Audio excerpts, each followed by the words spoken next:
Assalamualaikum warahmatullahi wabarakatuh. Saya Nisrin Salsabila, kelas 11 IPA 5, absen 20. Jadi kali ini saya akan memaparkan data hasil pengamatan dari praktikum garam sukar larut. Berdasarkan pengamatan yang kita dapat dari praktikum garam sukar larut, yaitu pada percobaan pertama, reaksi AgNO3 plus NaCl menghasilkan larutan tidak berwarna atau bening dengan endapan berwarna perak.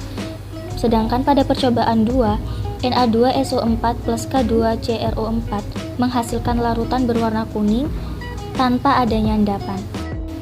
Sedangkan pada percobaan ketiga, yaitu AgNO3 plus K2CrO4, reaksi yang dilakukan menghasilkan larutan berwarna kejendaan dengan endapan berwarna merah kecoklatan. Sedangkan pada percobaan keempat, BaCl2 plus K2CrO4, reaksi yang dilakukan menghasilkan larutan berwarna keruh dengan endapan berwarna kuning pucat.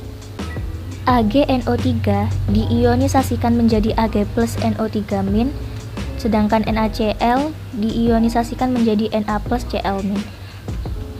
Kedua reaksi tersebut menghasilkan produk AgCl plus NaNO3. Untuk fasenya, AgNO3 dan NaCl sudah jelas berupa larutan, sedangkan AgCl adalah solid dan NaNO3 adalah larutan karena senyawa yang anionnya adalah NO3- sudah pasti mudah larut, sedangkan AgCl itu sukar larut sehingga dia akan mengendap.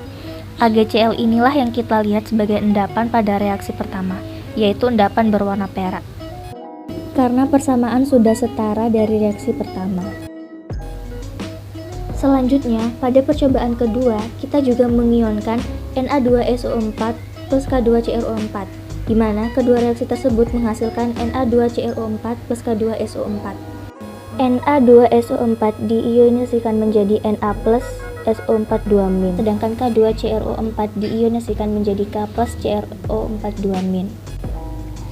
Kedua reaksi tersebut menghasilkan produk Na2CrO4 ditambah K2SO4. Kemudian untuk fase dari produknya yang sudah berupa larutan, karena keduanya sudah termasuk senyawa yang mudah larut, sehingga dia akan menjadi larutan.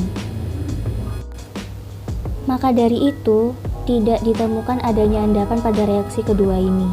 Dan karena persamaannya sudah setara, maka ini adalah persamaan dari reaksi percobaan kedua. Untuk percobaan yang ketiga, yaitu AgNO3 plus K2CrO4, di mana AgNO3 diionisasikan menjadi Ag plus NO3-, sedangkan K2CrO4 diionisasikan menjadi K plus CrO4 2-. Kedua reaksi tersebut menghasilkan produk Ag2CrO4 ditambah 2KNO3.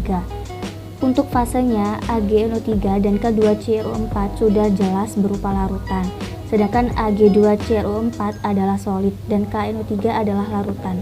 Kenapa? Karena senyawa sudah pasti mudah larut, sedangkan Ag2CrO4 sukar larut, sehingga dia akan mengendap.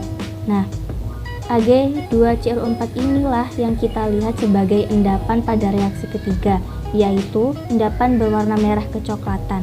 Kemudian, untuk menyetarakan persamaan ini, diberi koefisien 2 pada AgNO3 dan koefisien 2 pada KNO3. Karena sudah setara, inilah persamaan dari reaksi ketiga. Dan untuk percobaan yang terakhir, yaitu BaCl2 ditambah K2CrO4, di mana BaCl2 diionisasikan menjadi Ba2 plus Cl-, sedangkan K2CrO4 diionisasikan menjadi K plus ditambah Cr4 2-. Kedua reaksi tersebut menghasilkan produk BaCrO4 ditambah 2KCl. Kemudian untuk fase KCl adalah larutan karena termasuk senyawa yang mudah larut, sedangkan untuk BaCrO4 adalah solid karena memiliki sifat sukar larut, sehingga senyawa tersebut menghasilkan endapan. BaCrO4 inilah yang kita lihat sebagai endapan pada reaksi keempat, yaitu endapan berwarna kuning pucat atau kuning muda. Kemudian setelah disetarakan persamaannya dengan memberikan koefisien 2 pada KCl, jika sudah setara, maka itulah persamaan dari reaksi keempat. Sekian dari saya, terima kasih, mohon maaf bila ada salah-salah kata. Wassalamualaikum warahmatullahi wabarakatuh.